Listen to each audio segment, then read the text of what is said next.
Pun nak salah huruf inang nak cowok dua bah untuk minta yang serius. Hei, enggak salah. Nanti kalau jumpa mayat di jalan jangan kau salahkan Cubul. Padahal kamu yang kegatelan suka cowok 2 biji. Kau pilihlah salah satu. Cubul, misal suami tanya nak isteri sabah tu. Jadi tanyalah kecere sebab ada kena nafkahi alasan sayang anak kibarnya. Kalau jangan bilang alasan sayang anak padahal masih cinta kan. Kalau misalkan sama-sama cinta kenapa harus mendua? Cubul, kibar menyana menantu yang inang you buat lakoji supaya laki sertifikat rumah dari ayah mertua.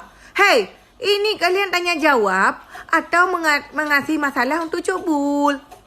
Terus buat tanya ya tua ni laki. Kian nak jawab lagi yang. Cubul, misal je kan tunangan tanya hantar ke publik hubungan tanya sama medsos kibarnya.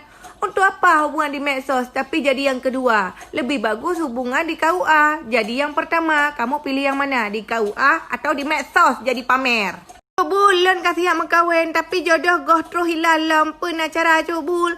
Hana cara silahkan datangi TPU terdekat. Mungkin jodoh anda tidak ada di alam nyata, bisa jadi ada di alam gaib. Cijak aju sosopak yang nak kuburan cijak le. Sotoh nak jodoh ide. Cubul, mestilah kau tanya hai tak marit hangga perempuan kibanyan. Yang penting watak olahraga gemarit. Masalah watak nak marit hana kepegahabannya urusan siplo. Yang penting watak olahraga gemarit. Beragam yang taat ke Allah dan hana pernah gasasu dengan urinang walaupun bengih getat-tat. Tapi emosi bagah kiban. Mungkin bapak itu darah tinggi ataupun kurang duit ataupun kurang goyang.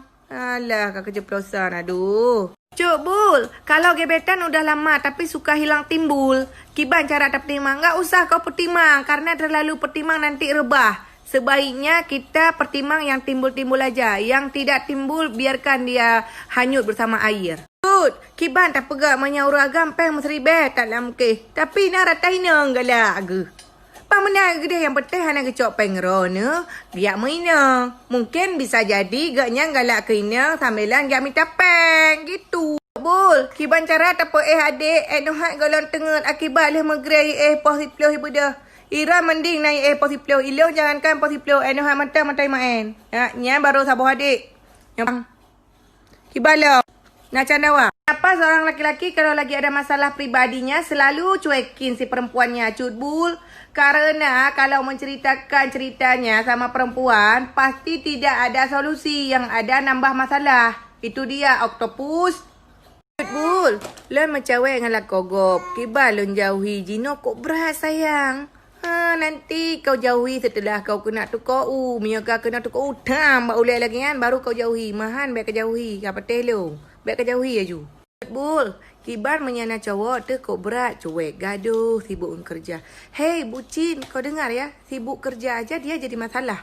Apalagi dia sibuk sama perempuan atau sibuk main PUBG. Mungkin kau jadi serpihan ngina, enggak percaya?